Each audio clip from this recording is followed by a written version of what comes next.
Leo na kusogezea ramani za nyumba ambazo una uwezo wa kuzijenga kwa gharama ndogo sana mpaka mwenyewe ukashangaa. Sasa ili hapa ni jengo ambalo lina vyumba vitano vya kulala. Vyumba vyote ni self na sehemu ya kupikia imewekwa. Kumbuka ramani ambazo tunazitengeneza sasa hivi lazima ziwe na sehemu maalum kwa ajili ya kupikia, kupunguza hatari ya moto katika chumba chako. Sasa hili hapa una uwezo kulijenga kwa gharama ndogo mno mpaka mwenyewe ukashangaa. Nisikilize kwa makini. Kwanza nikwambia kwamba kama unataka kujiunga na channel yetu kupitia WhatsApp, namba ya simu ni hiyo hapo inaonekana chini 0758230690.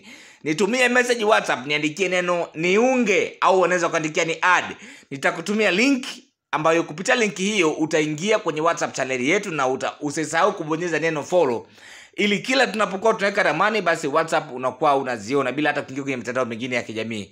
Sasa narudi kwenye mada yangu. Hapa unatumia tofali za bloko 2500 katika ujenzi wa boma of course, lakini kama tutumia tofali za kuchoma zitakuwa tofali 7500. Sasa hapa nizungumzie kwanza watakao tumia tofali za kuchoma, kwa sababu hawa ndio ninao walenga sana. Natamani wajenge sana kwa sababu maeneo mengi ambayo zinapatikana tofali za bloko watu tayari wameshakuwa na mwamko huo wa kujenga.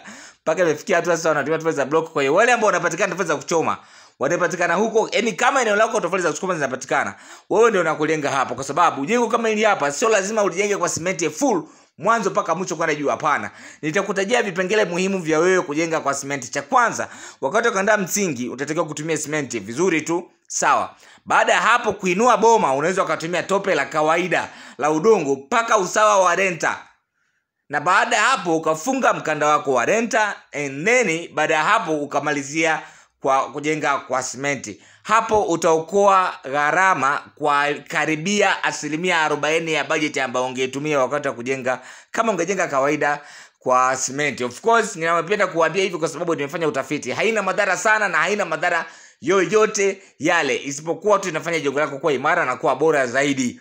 Sawa, haina madhara. Naendelea kukithibitisha hilo kwa sababu ukitembelea maeneo mengi ambayo yana miji ya zamani utakutana na majengo mengi yaliyosimama ni yale yaliyojengwa kwa tope na sio yaliyojengwa kwa simenti. Mengi yaliyojengwa kwa simenti sasa hivi tayari yameshabomoka kwa sababu simenti ina ukomo wa ubora wake, na ukiangalia kwa majengo mengi yaliyojengwa kwa tope haina ukomo wa ubora, ndio maana yanaweza kukaa kwa muda mrefu sana. Kwa hiyo hata wewe ninakushauri unaweza kufanya hivyo ukaweza kulijenga hili jengo. Kwa hiyo hapa mchawi ni kiwanja tu. Ukishakuwa na kiwanja kila kitu unaweza kukifanya. Hapa ili jengo lina upana wa mita 16.5 na urefu ni mita 15.6. Kwa hiyo kama unavyojua kiwanja chako kiwe na at least upana wa kiwanja chako uwe ni mita 19.5, unaweza kusema mita 20 na urefu mita 20. Kwa hiyo kama kiwanja chako ni 20 kwa 20 una uwezo wa kujenga kijengo hichi hapa, na bado kuna nafasi upande wako wa kushoto unaweza kuunganisha kuweka kijengo kingine kama hapa na mambo mengine yakawa fresh tu, kila kitu kikawa ni unyama, naweza kusema hivyo.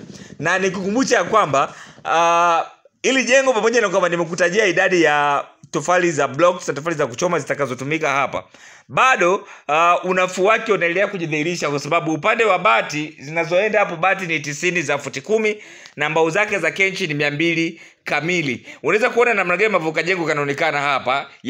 Bati ni 90 za futi 10 kwa sababu zinaongezeka mbele kutengeneza veranda ambayo haina nguzo. Veranda hii inashikiwa na mbao za kenchi ambazo zitakazokuwa zimelala upande wa juu wa jengo. Haina madhara hata eneo lako liwe na matetemeko ya ardhi kwa namna gani, kwa sababu ongezeko hilo au namna bati limevutika kwenda mbele, imevutika kwa kiwango ambacho hakitafanya mzigo uwepo mbele zaidi, kutokana na kikomo cha nafasi inayotakiwa kuwa wazi, sio takiwa kuwa na nguzo kutokea upande wa bati. Imezingatiwa sana kitaalamu mno. Na nikukumbusha kwamba hakikisha umetufollow mitandao ya kijamii, tunatumia jina la Makazi Mpanda. Huko utapata fursa ya kutazama ramani zaidi, lakini kututumia message kupitia WhatsApp itakuongezea fursa zaidi za kutazama ramani kupitia WhatsApp yako, kwa sababu wengi wamekuwa wakijiunga hata mabando yale ya kutumia WhatsApp kawaida. Kwa hiyo kama unajiunga bando la WhatsApp, bado unaweza kuendelea kutazama ramani kupitia Makazi Mpanda na ukaendelea kuenjoy kutazama vitu vingi sana.